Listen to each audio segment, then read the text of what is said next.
Assalamualaikum warahmatullahi wabarakatuh, sahabat dan rekan tani sekalian. Salam tani, bersama saya kembali Budiarto di channel Panduan Budidaya Tanaman. Dan sebagaimana yang sudah saya sampaikan ataupun janjikan bahwa setiap hari Jumat dan Minggu kita akan berdiskusi tanya jawab. Terutama kita akan menjawab pertanyaan-pertanyaan dari sahabat dan rekan tani, baik pertanyaan dari channel Panduan Budidaya Tanaman ini maupun dari grup wahana dan ruang konsultasi petani atau warung kopi di Facebook, serta grup-grup WA binaan petani mitra SAS dari beberapa daerah. Di sini ada pertanyaan dari akun Fitri Lasni yang menanyakan, Mas Budi, apa perbedaan fungisida, insektisida, dan herbisida serta bakterisida? Saya rasa ini pertanyaannya cukup umum ya. Jawabannya saya rasa juga terlalu banyak, bisa dicari di Google ataupun sama teman-teman kios yang lain. Tapi perlu juga saya sebutkan bahwa fungisida adalah bahan pestisida untuk pengendalian jamur, insektisida untuk pengendalian hama, herbisida untuk pengendalian gulma atau rumput-rumputan.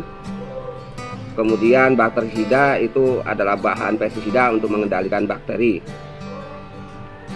Ada lagi pertanyaan dari Mas Rido Pasaribu. Mas, abu sekam apa bisa diganti dengan abu pembakaran dari kayu dan kandungan di dalamnya? Jadi kalau dalam hal pembuatan pupuk peram, kita juga boleh menggantikan dengan abu kayu, hanya saja nanti secara kandungan dan perannya juga menjadi berbeda. Karena kalau di abu sekam sedikit banyaknya kandungan silika lebih tinggi dibandingkan abu kayu. Kemudian secara tekstur nanti disangsikan kalau pakai abu kayu, begitu kita semprotkan dengan perlakuan FNS, Protextar dan Saka, takutnya menjadi lepek atau menggumpal atau jemek gitu, sehingga akan sedikit sulit untuk ditaburkan karena akan menjadi ngempel gitu, sehingga tidak remah atau tidak gembur atau tidak mawur. Selain itu, kelebihan dari abu sekam dalam pencampuran pupuk peram itu dia akan mudah menyimpan dan melepaskan unsur-unsur hara yang tadinya diserap oleh abu sekam pada saat pemeraman atau penguraian unsur hara, khususnya unsur hara yang lebih bersifat gas seperti nitrogen. Namun setelah ditaburkan ke lahan dengan terkena air atau menyerap air, maka nitrogen itu akan lebih mudah dilepaskan. Kalau abu kayu nanti disangsikan, dia akan sulit menyerap, tapi sulit juga untuk melepaskan unsur hara yang kadung terurai dari proses pemeraman tadi. Lanjut ya, kita ke pertanyaan berikutnya. Mas Budi, kalau fungisida skor dicampur dengan pupuk MKP bagus nggak ya? Terus pemakaian pupuk MKP nya seberapa? Jadi kalau untuk pupuk yang tidak mengandung nitrogen itu sangat boleh untuk dicampurkan fungisida dan akan mendukung daya gedor atau daya efektivitasnya.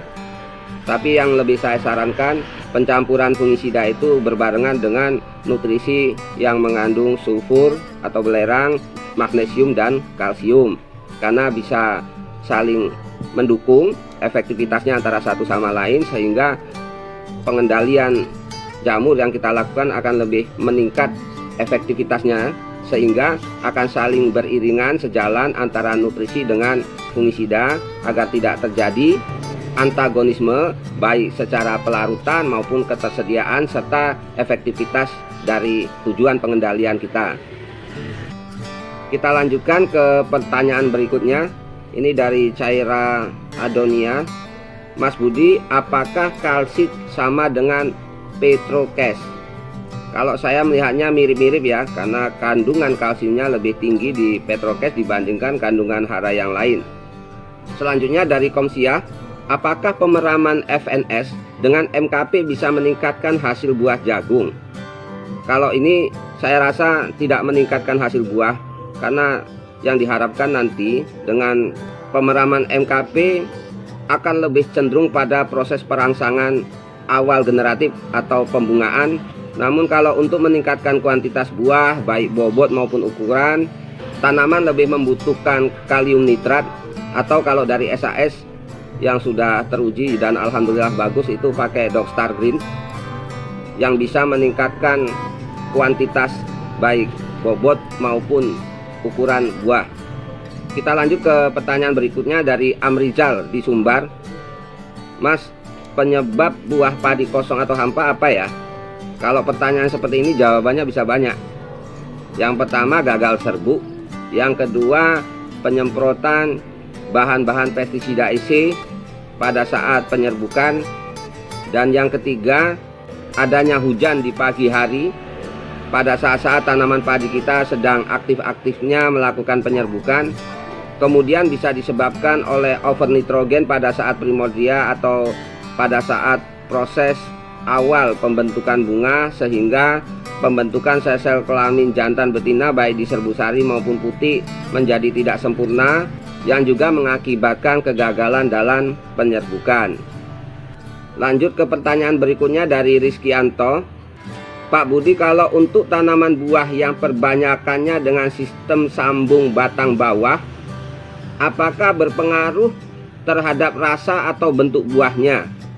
Terima kasih Mas Rizkyanto. Dalam pola perbanyakan dengan teknis sambung batang, maka buah-buah yang dihasilkan yang pastinya juga akan sama karakter sifatnya dengan buah-buah yang dihasilkan dari sumber entres yang kita sambungkan sebagai batang atas tersebut. Oke, kita lanjutkan ya. Dari Vidi Wahyudi, Om, apa obat untuk nematoda pada jeruk? Kalau ditanyakan pengendalian untuk nematoda, baik pada tanaman apapun, memang untuk saat ini bila dengan perlakuan pestisida, kita bisa menggunakan bahan aktif karbofuran pada pestisida granuler atau pestisida dalam bentuk butiran seperti pasir, yang saya rasa sahabat dan rekan tani bisa banyak menemukan di kios-kios pupuk. Namun kalau dengan metode SAS, saya menyarankan dengan pengkocoran ataupun penyemprotan larutan Prima SAS dosis 75 cc yang ditambahkan dengan Piranti dosis 75 cc per tangki dan disemprotkan di seputaran piringan batang tanaman jeruk. Insya Allah dengan kondisi itu akan sangat bisa mengurangi dan mengendalikan cacing nematoda yang menyerang tanaman-tanaman kita. Kemudian kita lanjut lagi untuk pertanyaan dari Mas Rohmat Kastrol. Assalamualaikum Pak Budi, untuk mengurangi tingkat kegagalan dan kerugian petani khususnya penggunaan produk SAS, tolong uraikan dan jelaskan jenis-jenis tanaman yang cocok dibudidayakan pada saat musim penghujan dan pada saat musim kemarau. Karena kurangnya pemahaman mengenai musim atau mongso oleh petani dalam berbudidaya, terkhusus untuk jenis tanaman hortikultura. Jadi buat Mas Rohmat ya, untuk jenis-jenis tanaman hortikultura kita tidak bisa membeda-bedakan jenis mana dan varietas mana atau dari golongan yang mana yang bisa lebih mampu untuk bertahan di kala musim penghujan. Karena memang dengan kondisi cuaca musim penghujan itu sangat beresiko baik terhadap tumbuh kembangnya tanaman secara fisiologi, karena dipengaruhi ekologi tanaman yang kurang mendukung, juga akan berpengaruh pada tingkat percepatan penyebaran patogen khususnya jamur dan bakteri. Maka itu nanti Om Rahmat bisa melihat video saya sebelumnya tentang bagaimana mensiasati budidaya tanaman hortikultura di musim penghujan. Kita lanjut ya. Ini banyak pertanyaan sehingga durasinya mungkin jadi lebih panjang. Terus dari Teguh Mardiansah, jika tidak ada arang sekam, apa gantinya Om Budi untuk BM dan cabai? Sebetulnya arang tempurung juga bisa ataupun arang kayu ya. Tapi memang secara tujuan, peruntukan, serta kapasitas manfaatnya menjadi berbeda. Itu saja. Lanjut ya. Dari Mas Mahfud, Pak Budi, untuk cabai yang terserang patek atau antraknos bisa sembuh nggak ya Pak? Kalau bisa gimana caranya? Nah ini yang sedikit sulit ya dalam hal pengendaliannya, terutama pada tanaman cabai yang terkena patek. Mengingat kalau buah-buah cabai sudah terinfeksi oleh jamur patek ini, apalagi dari golongan bakteri, ini memang akan sulit untuk dikendalikan. Namun kita bisa melakukan langkah-langkah untuk pengendalian berikutnya, yaitu dengan cara memetik atau mengambil buah-buah yang sudah terinfeksi, bersihkan dulu agar tidak menyebar penularannya. Selanjutnya kita bisa lakukan aplikasi pengendalian dengan sistem 121 seperti yang sering saya uraikan sebelumnya. Namun untuk metode 121 SAS, Mas Mahfuz nanti bisa mengaplikasikan Prima S dosis 50 cc yang ditambahkan dengan Protextar dosis 30 cc, baru ditambahkan lagi dengan Saka Andalan dosis 30 cc per tangki. Kemudian interval 3 hari berikutnya kita aplikasikan Prima S dosis 50 cc dan Saka Andalan dosis 30 cc per tangki. Dilanjut dengan aplikasi 3 hari berikutnya sama dengan aplikasi poin kedua tadi. Baru yang poin keempat kita aplikasikan sama dengan poin pertama, yaitu Prima SAS 50 cc ditambahkan Protextar 30 cc dan Saka Andalan 30 cc per tangki. Insya Allah dengan terapi ini nanti penyebaran dari jamur atau bakteri yang menyebabkan patek bisa dipulihkan atau dihambat, sekaligus kita merangsang tanaman agar bisa meningkatkan ketahanan tubuhnya dari dalam melalui penerapan nutrisi-nutrisi tersebut. Dan ini pertanyaan yang terakhir ya dari Mas Galinggang, di mana beliau menanyakan bagaimana vaksinasi persemaian padi ala SAS. Waduh, ini sulit jawabannya ya, karena kalau kita ngobrolin vaksinasi itu berarti kan memberikan patogen penyakit ke tanaman, namun patogen tersebut sudah dilemahkan. Itu yang sebenarnya maksud dan arti dari vaksinasi. Tapi kalau dari SAS sendiri, biasanya kita melakukan treatment benih, baik itu benih padi ataupun benih hortikultura, dengan menggunakan Salmat dan Protextar, dan itu sudah banyak yang melakukan, khususnya mitra-mitra petani SAS kita, dan alhamdulillah cukup efektif. Untuk di padi nanti dosisnya bisa digunakan 3 ml per liter Salmat ditambah 1 ml per liter Protextar, yang tujuannya selain untuk mempercepat proses perkecambahan, juga untuk memproteksi atau mencegah serta mengendalikan bibit-bibit patogen khususnya jamur dan bakteri serta virus yang mungkin saja menempel di benih ataupun bibit yang akan kita tanam.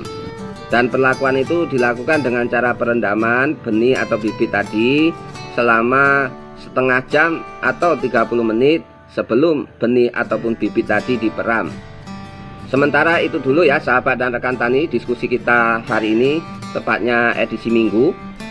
Dan akan kita lanjutkan insya Allah hari Rabu atau hari Jumat minggu berikutnya. Saya Budiarto dari Stabat Langkat, Sumatera Utara. Jayalah selalu petani Indonesia dan salam tani. Wassalamualaikum warahmatullahi wabarakatuh.